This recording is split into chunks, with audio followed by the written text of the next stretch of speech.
After my father-in-law's funeral, my unemployed husband inherited $210 million, then left me with a smug grin. "You're useless now," he sneered. "I don't need you anymore." After the divorce, the lawyer chuckled. "Did you even read the will?" My ex went pale when he saw the shocking truth inside. If you are watching this, kindly subscribe and let me know where you are watching from. And I hope that you're safe wherever you are. "I finally don't need your pathetic salary anymore," Marcus said, tossing his apartment key on the kitchen table like he was folding a winning poker hand. $210 million, Elena. That's what Dad left me.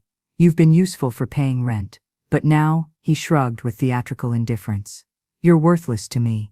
It had been exactly 36 hours since we'd buried Harold, his father, who'd whispered strange last words to me about justice coming in unexpected ways. Now, as Marcus strutted around our apartment, planning his new millionaire lifestyle, I fingered the lawyer's business card in my pocket, the one that came with an urgent voicemail. "Mrs. Davidson, you need to attend the reading. There's a contingency clause your husband doesn't know about." Marcus pulled a bottle of champagne from our refrigerator, one I'd bought months ago for our anniversary that he'd forgotten. The pop of the cork felt like a gunshot in our small Chicago apartment. He didn't offer me a glass. Instead, he drank straight from the bottle, while scrolling through Miami real estate listings on his phone. "I'm thinking of South Beach," he said, not looking at me. "Maybe a penthouse, something with a private elevator. You can keep this place. Consider severance for your services." Services.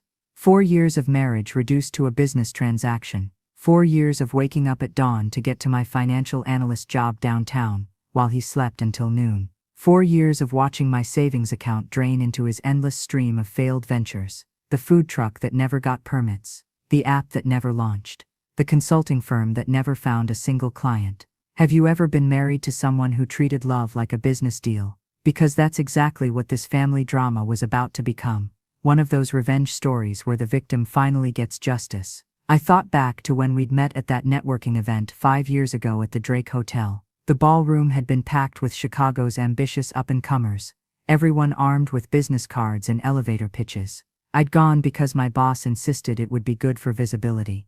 I remember standing by the bar, nursing a glass of mediocre Chardonnay, when Marcus appeared beside me. "You look like someone who actually has a real job," he'd said, flashing that smile that should have warned me it was too practiced. "I'm Marcus Davidson, currently between ventures, but by choice. I'm taking care of my father. He's not well." The story he'd spun that night was perfectly crafted for sympathy. His mother had died young, his father was ailing, and he'd sacrificed his promising career to be there for family. In a room full of people bragging about their portfolios and profit margins, his tale of filial devotion stood out. When he remembered my name 3 hours later in a crowd of 50 people, when he brought me a fresh drink without being asked, when he quoted something I'd said about market volatility back to me perfectly, I thought I'd found someone who actually paid attention. "My dad built half the shopping complexes on the South Side," he told me over coffee the next morning. "But I learned early that money isn't everything. When someone needs you, you show up." I was 35 then, 2 years past a divorce that had been like slowly deflating a balloon. No explosion, just a gradual loss of air until we were both empty. My ex-husband and I had simply grown apart, 2 parallel lines that never fought but never touched either. Marcus's energy, his confidence, his way of making even unemployment sound strategic, it painted color into my gray, predictable life. Now, watching him plan his escape with his father's money, I remembered the first time I'd met Harold. Marcus had finally invited me to dinner 6 months into our relationship. The apartment in Lincoln Park wasn't what I'd expected from Marcus's descriptions of family wealth. It was comfortable but modest, filled with books instead of status symbols, wisdom instead of ostentation. Harold had been 78 then, but sharp as someone half his age. Within minutes of sitting down, he was asking me real questions about my work, not the polite surface-level stuff most people managed. "A financial analyst," he'd said, adjusting his reading glasses. "Tell me, what's your take on the current yield curve inversion?"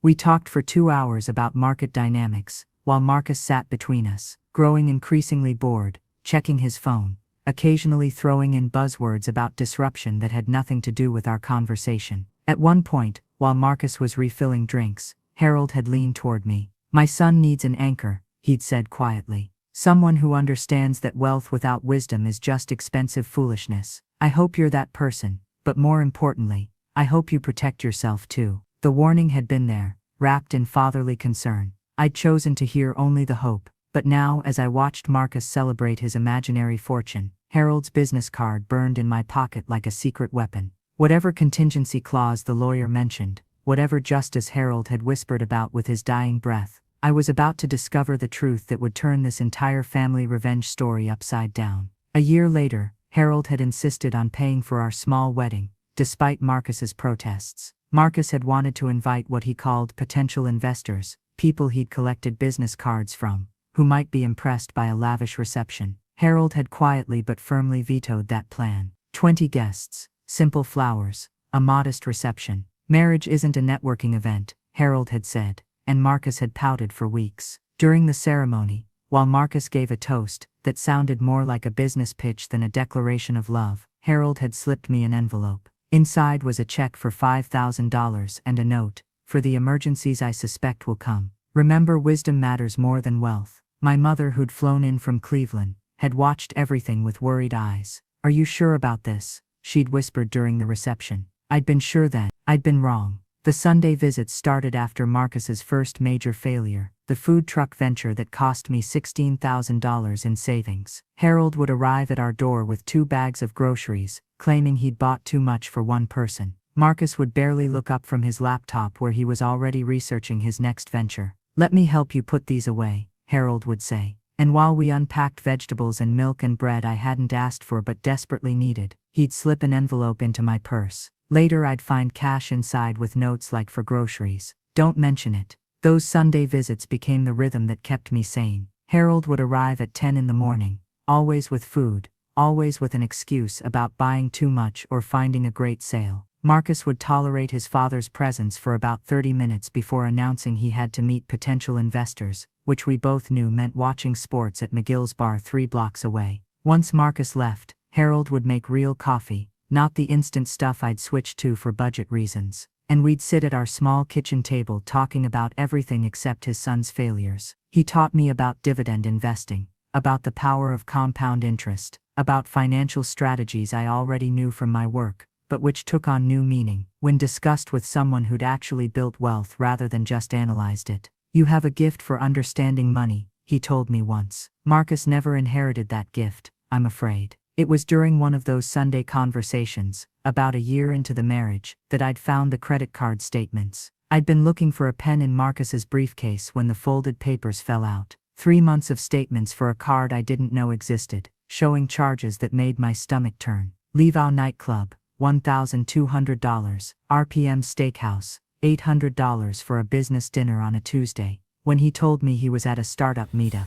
Custom suits from a Michigan Avenue boutique, tailored shirts, shoes that cost more than our monthly grocery budget, all labeled as business expenses in his careful handwriting. When I confronted him that night, the statements spread across our bed like evidence in a trial. He'd looked at them with detached air. "You don't understand how business works," he'd said. "These aren't expenses, they're investments. The people I'm meeting, the connections I'm making, they expect a certain presentation." The fight that followed was the worst we'd ever had. Voices raised loud enough that our neighbor knocked on the wall. Marcus had stormed out, and I'd locked myself in the bathroom, sitting on the cold tile floor crying quietly. The next morning, Harold had arrived for his usual Sunday visit to find me red-eyed and exhausted. Marcus had already left for his networking, and Harold had taken one look at me and pulled me into a hug that smelled like aftershave and safety. "How much?" he'd asked quietly.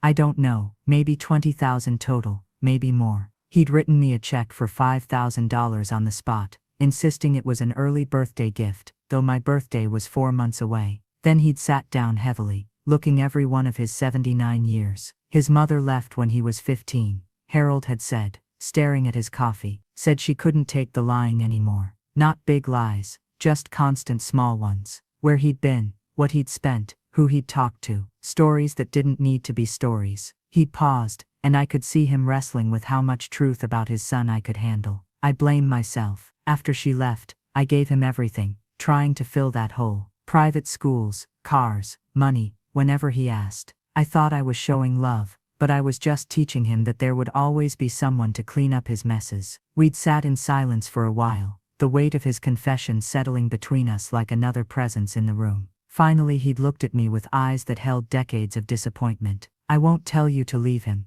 he'd said. "But I need you to know that I understand if you do. And if you stay, we protect each other from the worst of it." That became our unspoken agreement. Harold would help financially when he could, and I would shield him from the full extent of Marcus's failures. We never discussed the money that passed between us, never acknowledged the elaborate fictions we maintained, but I knew Harold saw everything.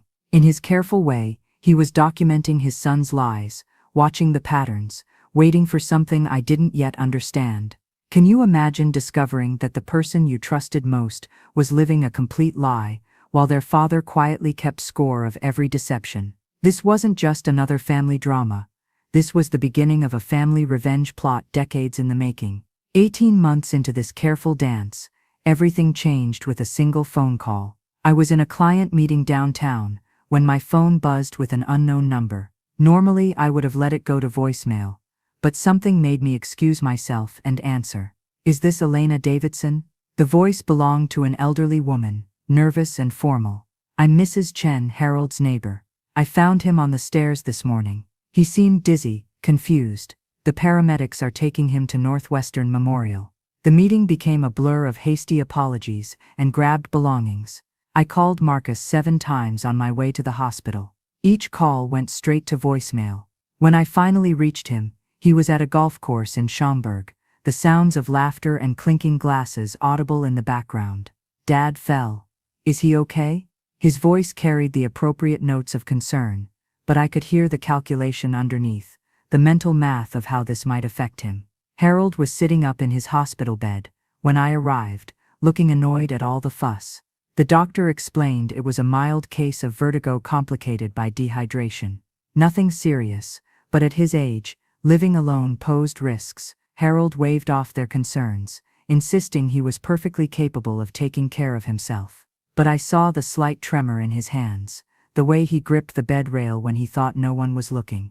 Marcus arrived 3 hours later, still in his golf attire, and delivered what might have been the performance of his lifetime. He took his father's hand, his eyes actually producing tears, and announced with great ceremony that he was giving up his current business venture to become Harold's full-time caregiver. "Dad, you've given me everything," he said loud enough for the nurses to hear. "Now it's my turn. I'm moving back home. I'll take care of you. This is what family does." Harold looked at me over Marcus's bowed head, and I saw resignation mixed with something else, hope maybe, that this crisis might finally be the thing that changed his son. I wanted to share that hope, but the speech sounded too polished, too perfect, like Marcus had rehearsed it on the drive over. For exactly 1 week, Marcus played the devoted son. He moved some clothes to Harold's apartment, posted photos on social media of him cooking breakfast for his father, making sure everyone knew what a sacrifice he was making. On day 8, I came home early from work with a migraine and saw something that made my headache instantly worse. A woman in navy scrubs was leaving our apartment building, checking her phone as she walked to a sedan parked outside. She looked professional, competent, the kind of private nurse that cost several $100s a day. I watched her drive away, then went upstairs to find Marcus on our couch, playing an online poker game on his laptop. "How's your dad?" I asked carefully. "Good, good. Just left him napping, made him lunch and everything." The lie came so easily, so naturally, that if I hadn't seen the nurse myself, I would have believed him. That night I did something I'm not proud of. I went through Marcus's email while he slept, finding the correspondence with the home care agency. He'd hired them the day after his grand announcement, billing Harold directly for around-the-clock care, while telling his father he was doing everything himself. The worst part was an email where Marcus had instructed the agency to have their nurses wear regular clothes when entering and leaving the building to maintain discretion. The bills were staggering, $4,000 a week for care, Marcus claimed to be providing himself.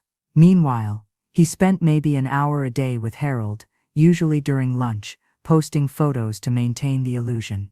The next 2 months passed in a haze of Marcus's escalating purchases and Harold's declining health. The vertigo had been a warning sign of larger issues. His heart was failing, slowly but steadily. The man who'd once spent hours discussing market strategies with me could barely stay awake through a short visit. Marcus would sit beside his father's bed, scrolling through his phone, occasionally looking up to pat Harold's hand when nurses walked by. It was during one of these visits, on what would be Harold's last lucid day, that everything became clear. Marcus had stepped out to take a call, another fictional investor, another imaginary deal, leaving Harold and me alone. His grip on my hand was surprisingly strong, urgent. "Elena," he whispered, his voice rough but clear. "I need you to promise me something. Anything," I said, leaning closer. "The will reading. After I'm gone you must be there. No matter what Marcus says, no matter what excuse he gives, promise me." "I promise." "But Harold," Daniel Morrison, my lawyer, "he has instructions. Everything is arranged." His eyes, clouded with medication and pain, suddenly sharpened.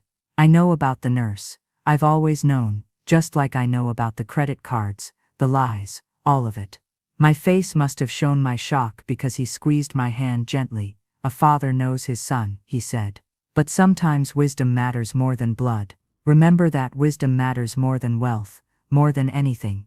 He fumbled at his bedside table, pulling out a small leather journal, its cover soft with age. Inside the front cover, in shaky handwriting, he'd inscribed, "For Elena's thoughts and for truth when the time comes." "Keep this," he said. "Write down everything, the truth, not the story Marcus tells. Someone should remember what really happened." Marcus returned then, pocketing his phone with the satisfied look of someone who'd just sold another lie. He glanced at his father, then at his watch, the expensive one that couldn't buy him a conscience. "Dad looks tired," he announced. "We should go. I'll come back this evening to check on him." Harold closed his eyes, still holding my hand. "Remember your promise," he whispered so quietly, Marcus didn't hear. 3 days later, Harold died in his sleep, finally free from both his failing heart and his failing son. But as I sat in our apartment now, watching Marcus celebrate his inheritance, I realized Harold's final gift wasn't the money he'd left behind. It was the truth that was about to destroy the son who'd betrayed him. Marcus was at a bar when Harold died, celebrating a deal that didn't exist with money he didn't yet have. I was the one who got the call, the one who sat with Harold's body until the funeral home came, the one who truly mourned.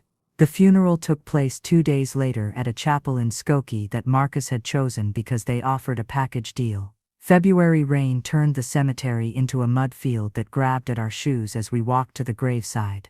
Marcus had insisted on giving the eulogy, pulling up a template on his phone in the car, and literally reading from the screen at the podium.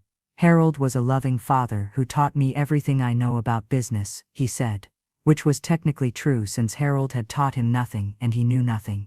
"He lived a full life and leaves behind a legacy of success." Generic words that could have been about anyone's father, delivered with all the emotion of a weather report. During the burial ceremony, while the rabbi spoke about dust and return and eternal rest, Marcus stood beside me checking his phone every 30 seconds. I watched him typing with one hand, the other holding a black umbrella that he angled to shield his screen from the rain, but not his father's casket. Now, the morning after the burial, I woke to find Marcus already dressed in his best suit, papers spread across our kitchen table. My black funeral dress still hung on the bathroom door where I'd left it the night before. I hadn't even had coffee yet when he started his presentation. $210 million, he announced, standing like he was addressing a board meeting. "That's what Dad's estate is worth. I've already talked to Daniel Morrison, Dad's lawyer. The probate should clear within days."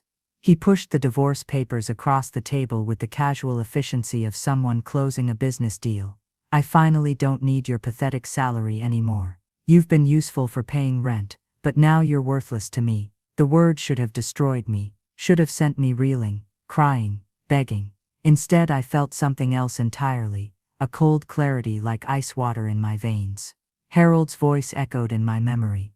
"Wisdom matters more than wealth." The leather journal he'd given me sat in my purse, and tucked inside was Daniel Morrison's business card with that urgent voicemail I still hadn't returned. "Fine," I heard myself say, my voice steady as I reached for Marcus's offered pen. "But I want this done properly through lawyers." "Whatever makes you feel better," Marcus laughed, already mentally decorating his Miami penthouse. "Daniel will handle everything. Estate, divorce, all of it. Clean break." 20 minutes later, I stood outside Daniel Morrison's office building, looking up at the 23rd floor where Harold's secrets waited. The elevator climbed slowly, giving me too much time to think about what I might discover. The reception area whispered old money, dark wood paneling, leather chairs that had held decades of secrets, oil paintings of Chicago's skyline before the glass towers took over. Marcus was already there, sprawled in one of those leather chairs like he owned the place. The new suit he wore still had the subtle sheen of fresh fabric, probably purchased yesterday, with a credit card he couldn't pay. A Rolex fake, I could tell from the way the second hand ticked rather than swept, adorned his wrist. "Mr. and Mrs. Davidson," the receptionist announced. "Mr. Morrison will see you now." Daniel Morrison's office occupied a corner of the building, windows on two sides offering a view of the Chicago River, winding through the city like a gray ribbon. The man himself stood as we entered, silver-haired and dignified, in a way that made Marcus's flashy suit look even more like a costume. "Please sit," Daniel said, gesturing to two chairs positioned side by side facing his desk. Marcus immediately tried to angle his chair away from mine, as if proximity to me might contaminate his impending fortune. "Before we begin," Daniel said, pulling a thick folder from his desk drawer, "I need to confirm some details. Marcus, you filed for divorce from Elena 3 days ago, correct?" Marcus waved his hand impatiently. Yes, it's all filed. Can we get to the estate distribution? I have appointments this afternoon." No, he didn't. But the lie came as naturally as breathing. "And you've both signed the papers," Daniel continued, his tone perfectly neutral. "Signed and submitted," Marcus confirmed, leaning forward eagerly. "Now, about the $210 million. Did you read your father's will, Marcus?" Daniel interrupted, the question dropping into the room like a stone into still water. Marcus's eagerness stuttered. "Dad told me years ago. I'm the sole beneficiary." "I asked if you've read the actual will," Daniel repeated, sliding the folder across the mahogany surface with deliberate precision. "The document itself, not what you remember from conversations." I watched Marcus's face shift from annoyance to uncertainty. His hand hesitated before taking the folder, and I saw Daniel's mouth twitch in what might have been the ghost of a smile. Marcus opened the folder with the confidence of someone about to confirm what he already knew. I watched his eyes scan the first page, the legal language that established Harold's identity, his soundness of mind, the date of the will's last revision, just 1 month before his death. The second page is where everything changed. I could track his reading by the way his face transformed. First confusion as he encountered language about contingencies and conditions. Then disbelief as he reached the marriage clause, the requirement that he remain married to me for 1 full year after Harold's death to inherit the full estate. His hands began trembling as he found the next section, the one about the charitable trust for financial literacy that would receive the bulk of the estate if the marriage condition wasn't met. "This can't be right," Marcus whispered, his voice barely audible. "There must be a mistake." "There's no mistake," Daniel said calmly. "Your father was quite specific. The full inheritance of $210 million was contingent upon your maintaining your marriage to Elena. He believed Marcus needs Elena's wisdom and stability to handle such wealth responsibly." Marcus's face had gone pale, making his fake tan look orange in the morning light streaming through the windows. "But I filed for divorce. We can stop it. We can withdraw the papers."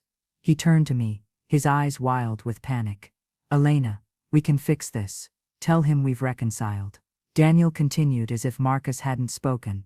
"According to the terms in the event of divorce proceedings initiated by you within 1 year of Harold's death, the entire estate transfers to the Harbor Light Foundation for Financial Literacy, minus a small personal stipend." "How small?" Marcus's voice cracked on the words. $50,000, Daniel replied.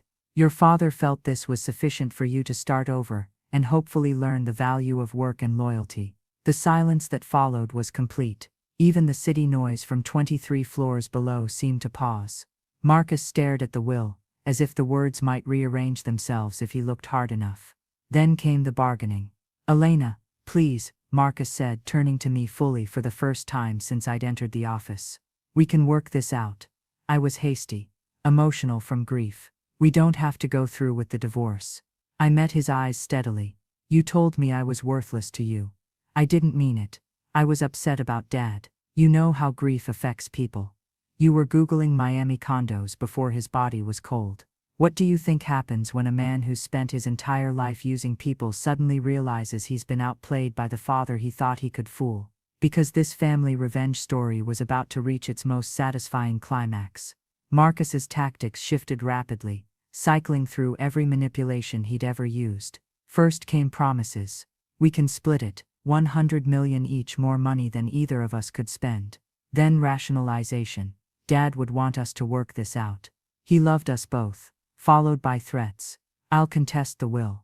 This is undue influence. You poisoned him against me. And finally tears. Actual tears that might have moved me if I hadn't watched him practice crying in our bathroom mirror before investor meetings. Marcus, I said, my voice calm in the way that comes when you've moved past anger into something clearer. You spent 4 years living off my salary while pretending to be an entrepreneur. You lied to your dying father about caring for him, while hiring a nurse with his own money. You counted the days until his death like an advent calendar filled with $100 bills.